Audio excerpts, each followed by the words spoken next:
Hey everyone, and welcome back for another deep dive. Yes. This time, Yeah. we're going to be talking about Katy Perry. Katy Perry. It's interesting because we're going to be talking about her journey from teenage dream, which was like this massive, huge success to Prism, Right. which was more introspective, I guess you could say. Yeah, more, looking inward. Right.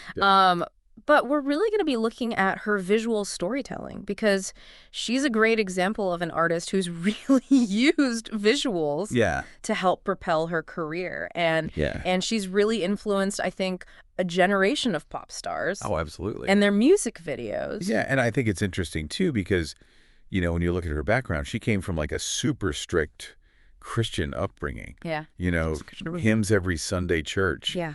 The whole 9 yards. Like only allowed to listen to gospel music. Right. And so it's like kind of a funny juxtaposition when you think about like... Yeah. It's a wild contrast. The whipped cream bras and the... It is. Like, larger than life fruit costumes and everything. Yeah. It's just such a departure. It is a huge departure. And And so she started singing gospel music really early, like 9 years old. She was already performing and even toured with like a traveling ministry. Oh, wow. Yeah. So can you imagine like 9-year-old Katy Perry belting out hymns? Oh, like it's hard to picture, right? Yeah. It's like hard to picture. Totally different than California Girls. Yeah. But what's even more interesting is like her parents weren't always so devout. Right. Like her mom used to hang out with Jimi Hendrix. Her mom was like a groupie back in the day. Really? Yeah, she knew Jimi Hendrix. Oh my gosh. Yeah. That's amazing. Yeah, it's pretty wild. And then her dad was like selling acid. Yeah, reportedly like Timothy Leary was like in the mix there. So it's like, I guess that rebellious spirit maybe kind of got passed down. Yeah. Yeah. You think it must have rubbed off a little bit? A little bit, yeah. A little bit. So how does she go from gospel to like, Katy Perry? Well, even when she was like really immersed in that gospel scene, she was kind of rebelling musically. Yeah. She really got into Freddie Mercury. Oh, yeah. And just thought he was the coolest. Yeah. And so flamboyant. And that was kind of her inspiration to break free a little bit. I love that, like, young Katy Perry channeling Freddie Mercury. Yeah. And you can totally see it in, like, her performances. Oh, yeah. That theatricality that she brings. Definitely. And speaking of breaking the mold. Yes. I love this story about her being obsessed with leopard print as a kid. Yes. Apparently all the kids her age were like, they teased her. What are you doing? So bad about it. Yeah. But all the cool moms loved it. Yeah, so it's like... It was like a premonition. Yeah, totally. Of her future style. And then musically, too. Yes. She started kind of moving away from gospel. Yes, she started listening to like Madonna and the Beach Boys. Right. And that was like her gateway out of the gospel. So I imagine that must have been a struggle, like reconciling those two worlds. Yeah. Her upbringing and then like her love for... Totally. All this. Yeah, like her religious beliefs and then her interest in pop music and these secular artists. Yeah. And that leads us to like, kind of her breakout moment. Well, she had a song before that called So Gay, which was kind of her introduction to the music industry. Right. And even Madonna praised that song.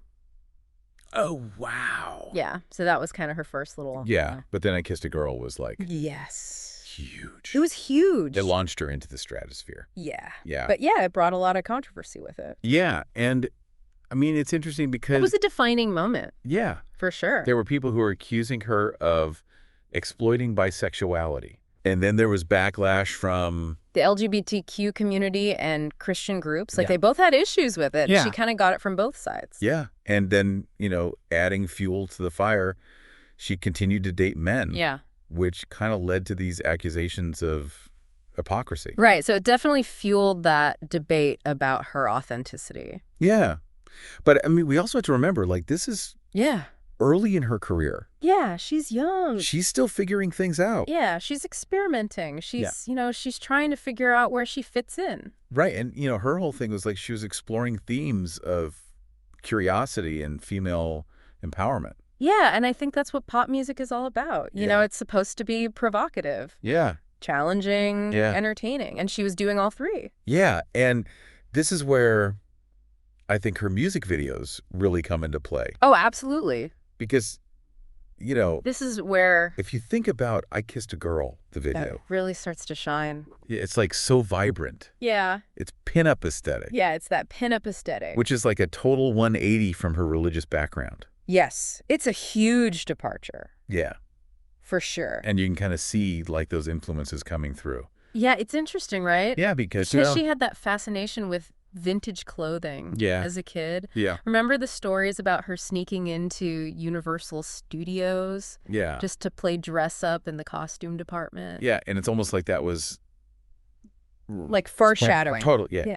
And then, you think about the whipped cream bra in California Girls. Oh, my God. It's like... iconic. That's so Katy Perry. Yeah, it is. It's playful. Yeah. Over the top. Impossible to ignore. Right. Yeah, and it really captured that candy-colored aesthetic of the teenage dream era. Yeah, and speaking of teenage dream, it's just like incredible the success of that album. Oh, it's amazing. 5 #1 hits. I know. No other female artist has done that. It's unparalleled. Yeah. It's unheard of. It's crazy. And it was just like this era of fun and fantasy. Yeah. And like bright colors and candy motifs and fantastical settings. It was just pure escapism. Right. And I think California Girls is really interesting too because it is. Everyone was singing about New York at that time. Yeah, it was all about New York. And they're like, no, we're going to make a song about L.A. Yeah. And it was brilliant. And, they got Snoop Dogg on there. Yeah. It's just... They just like embraced that sunny California vibe. Yeah, and it just became like an instant summer anthem. Yeah, exactly. And the video too is just like... Oh, the video's amazing. This crazy candy-colored world. Yeah, it's fantastic. And she insisted on using real props. Yeah, I know. Like mountains of cotton candy. Right. Real gummy bears. Like she was committed to making it as real as possible. Right. And it worked. Oh, it worked. Yeah. Big time. But then things kind of took a turn. Well, then there was the whirlwind marriage. Yeah, with Russell Brand. Yes. It was just like so different. Yeah, it was such a stark contrast. To the teenage dream world. To the teenage dream whimsical world. It was very like... It was very lavish and extravagant. And a lot of public scrutiny too. Yeah, and I think that really had a profound impact on her. Yeah, she talked about like the emotional cleanse that she went through after the divorce. Yeah. Yeah, and so it was kind of from that darkness that Prism emerged. Yeah, Prism was a real turning point. Yeah. You can hear the shift from that like carefree energy of teenage dream to something more vulnerable and introspective. Yeah. Yeah, it's an album about heartbreak and self-acceptance. Right. And finding strength after a difficult time. And that's reflected in the visuals too. Yes. Like Gone are the bright color. Right. And now it's like imagery of light. Yeah. Color, reflection. Yeah. She literally incorporated prisms into the album artwork and the music videos. It was a powerful visual metaphor. Yeah. Yeah, for those themes of the album. And videos like Firework and Roar are so different. Yeah. From the Teenage Dream era videos. Yes, they're very different. They're anthems of personal empowerment. Yes. And like finding your voice. Yeah. And, roaring back to life. Yes, roaring back to life. Yeah. It's just amazing how she used those visual elements to represent like her own personal growth. It is. It's like she's inviting us to see the world through a prism. Yeah. To embrace all those different facets of ourselves, both the light and the dark, the good and the bad, the happy and the sad. Yeah. It's really cool. But it makes you think though, right? Like, how did someone who had such a sheltered childhood end up being so provocative and, creating these really impactful visuals? Yeah, I mean, I think she really, even with all those limitations, she found ways to tap into her creativity. Oh. Remember how she was sneaking into Universal Studios to try on costumes? Right. Like, that desire to play with different personas, to experiment with visual storytelling, I think it was always there. It's like she was training to be a pop star. Yeah, exactly. Without even knowing it. Yeah. And that love for vintage clothing, too. Oh, yeah. That really shaped her style. Yeah, I think it helped shape her distinct visual vocabulary and set her apart from other pop stars. Yeah. But it's not just the clothing. It's like the different eras that they represent. Yeah. Like she draws inspiration from old Hollywood glamour. Pinup style, even like the rebellious energy of punk rock. Right. It all gets blended together. It all comes together, yeah. Into this unique Katy Perry mix. And we can't forget her love for theatricality. Oh, my God. Like, this is a woman who performed on top of a giant rotating cherry chapstick. I know. That's incredible. It's just like... She's a spectacle. Yeah. She's a total spectacle. Yeah, and she combines it all so well. Yeah. The humor, the spectacle, yeah. the genuine musical talent. Yeah, and it's both entertaining and unforgettable. Yeah. You walk away from a Katy Perry show. Yeah. And you're like, wow. Yeah, you're not going to forget that. I've never seen anything like that before. Exactly. Yeah. And she's constantly pushing boundaries. Yes. You know? She's not afraid. Yeah, she's not afraid to take risks. Yeah. Even if it means facing criticism. Yeah. Think about I Kissed a Girl. Right, exactly. Yeah. She knew that was going to be controversial. But she did it anyway. Yeah, and I think that takes guts. Yeah, it does. Especially given her background. You're right. So whether you agree with her choices or not. Yeah. I think you have to admire that boldness. You have to admire her boldness for sure. And her willingness to. Spark conversation. Yeah. Yeah, she's not just creating music and videos. That's right. She's creating cultural moments. Right. And it's like, you know. Those moments. They're often driven by the visual. Are often visually driven. Yes. You know. Yeah, she understands. It's like. The power of a strong image. Right. A memorable costume. Yeah. A well-executed visual metaphor. It's those wow moments. Yeah. That stick with you. They stick with you. Long after the song is over. Long after the music stops. Yeah, think about it. Yeah. When you think about Katy Perry. What do you see? Like, what comes to mind? Yeah. It's not just her face. Probably not. It's the whole. Right, it's the blue hair, the whipped cream. The whole thing. The spinning peppermint. Yeah, it's like those visuals have become part of the music. They're inseparable. Yeah, they're part of the whole Katy Perry experience. Yeah. And that's what makes her such a fascinating figure in pop music. Yeah. She's not just a singer. She's a visual artist. Right. She uses her music videos and her stage shows to tell stories, to explore themes, to create entire worlds for her fans to get lost in. And it's like, how did she get from singing gospel in church to creating these elaborate worlds? Yeah, like what was that turning point? Yeah, was there like a specific moment where she was like, forget gospel, I'm going to be a pop star? I think it was more of a gradual evolution. You know, she was absorbing all these different influences along the way, from Freddie Mercury to Madonna to the Beach Boys. Right. And each one kind of left its mark on her, developing sound. Yeah. And she was writing songs even during her gospel phase. And some of those early songs were actually surprisingly edgy. Oh, wow. Yeah, and you can kind of hear those hints of the pop sensibility that would later define her. It was almost like a testing ground. Yeah, it was like a testing ground. A way for her to experiment with different styles and to find her own voice. Yeah. And I think as she moved away from her religious upbringing, those creative impulses became even more pronounced. I wonder what her parents thought. Oh, yeah. About the transition. I know. What did mom and dad think? You know, from gospel singer to, you know. To pop star. Pop star singing I Kissed a Girl. Singing I Kissed a Girl. Yeah. I know. I think there were definitely some family tensions. Yeah. Especially with her mother. Right. But ultimately, they seem to have come around and supported her decision to follow her passion. Yeah. And it wasn't an easy road for her. Oh, no, it wasn't. Like, she got dropped from multiple record labels. Yeah, she was dropped from several labels. Before finally making it. Yeah. So can you imagine? Yeah, and all that time she's pouring her heart into these albums. Right.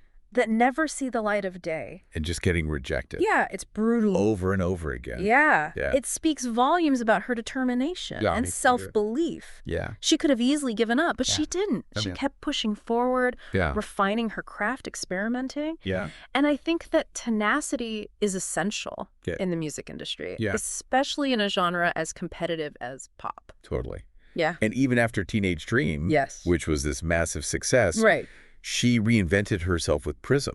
Yeah. She didn't rest on her laurels. She didn't try to replicate that formula. Yeah. She pushed herself creatively. Yeah. And explored more personal themes. And I think that shows... And that shows real artistic integrity. Yeah. Yeah. It does. Yeah, it speaks to her desire to connect with her audience on a deeper level. Because, yes, she's known for spectacle, for humor, for over-the-top visuals. Right. But she's also capable of vulnerability. Right. And emotional honesty. Yeah, and it's that combination. And it's that combination that makes her so compelling. Yeah. Yeah, she's not afraid to be silly and playful one minute and then bare her soul the next. Yeah. And I think that authenticity... And that's what really resonates. Resonates with her fans. With her fans, yeah. Yeah, she's not just a manufactured pop star. Right. She's a real person. Right. Who's been through real struggles. Yeah. And come out stronger on the other side. Yeah. And she's not afraid to share those experiences through her music. And it's remarkable because she does all that while staying true to who she is, while staying true to her core identity. You know. Yeah, she's still the Katy Perry who loves bright colors. That's right. Playful costumes. Yeah. A good dose of humor. Yeah. It's like she's saying, it's okay to be both playful and serious. Right. To embrace your inner child. Yeah. But also acknowledge the complexities of life. Yeah. And that's a really powerful message. Yeah. Especially for young people. Yeah. Who are still figuring out who they are. Yeah. So if we zoom out and we look at her career as a whole. Yeah. What do you think is like her lasting impact on pop music? I think she's helped to redefine what it means to be a pop star in the 21st century. She's shown that you can be commercially successful while also being authentic. Right. That you can embrace spectacle and theatricality without sacrificing substance. And she's done it all in her own terms. You know, she's broken free from the mold of the traditional pop princess. And she's done it. And she's done it. With a lot of style. With a whole lot of style. Yeah. Yeah, she's a master of visual storytelling. She uses her music videos and her stage shows to create these unforgettable moments. To transport her fans to a world of pure imagination. She's kind of a pop art pioneer. Right. You know, she's blurring the lines between music and fashion and performance art. And she doesn't take herself too seriously. And she does it all with a wink and a smile. Yeah. She's not afraid to be silly. Right. To poke fun at herself. To embrace the absurdity of it all. Yeah, I love that. Yeah. And I think that sense of humor is crucial. Yeah. Because it prevents her from taking herself too seriously. Right. And it makes her all the more relatable to her fans. It's like, come on, let's just have fun. Yeah. It's like, let's not take ourselves too seriously. Let's just have a good time. Yeah. And it's infectious. Yeah, it's infectious. And it's a reminder that pop music at its best is about pure joy and escapism. Yeah. You know? We need that. And we need that. In this world. We need a little bit of joy and escapism. Especially now. Especially now. Yeah, it is. And Katy Perry, you know, with her blends of vulnerability and humor and spectacle, she's really created a space for that joy to thrive. Yeah, she really has. But let's bring it back down to earth for a second. Okay. Like, what can we, the regular folks, take away from Katy Perry's evolution, besides maybe learning how to rock a whipped cream bra? Well, I think one of the biggest takeaways is the importance of embracing change and not being afraid to reinvent yourself. You know, you don't have to stay stuck in one box, musically or personally. So it's not about trying to be Katy Perry, but about finding our own inner firework. Exactly. You know, so to speak. Yeah. So we all go through periods of growth and transformation, right? Right. Sometimes that means shedding old identities and embracing new ones.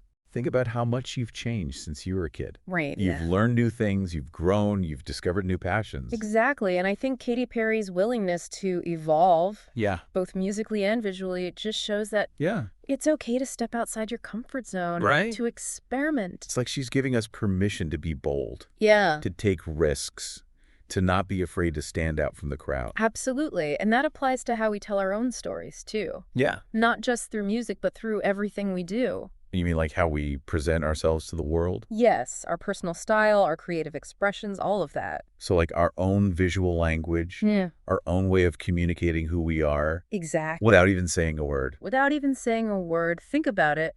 What are the visual elements that tell your story? What colors, textures, patterns, objects resonate with you? What makes you feel confident and expresses your personality? That's a really good question. Yeah. I'm going to have to think about that one. It's a good one to ponder. It's like, you know, she's challenging us to think about our own personal brand. Yeah. our own aesthetic, and how we project that out into the world. And it doesn't have to be flashy or over the top. Yeah. It's about authenticity. It's about finding what feels true to you. Right. And using it to express your unique self. So to wrap things up, if Katy Perry could give us one piece of advice for telling our own stories, what do you think it would be?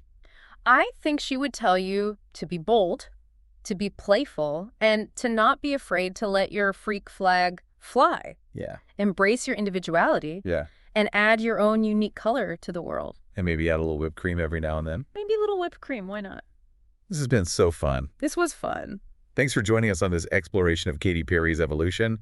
Now we want to hear from you. Yes. What visual elements or themes would you use to tell your story in music? Head over to our social media pages and let us know. We'll see you next time.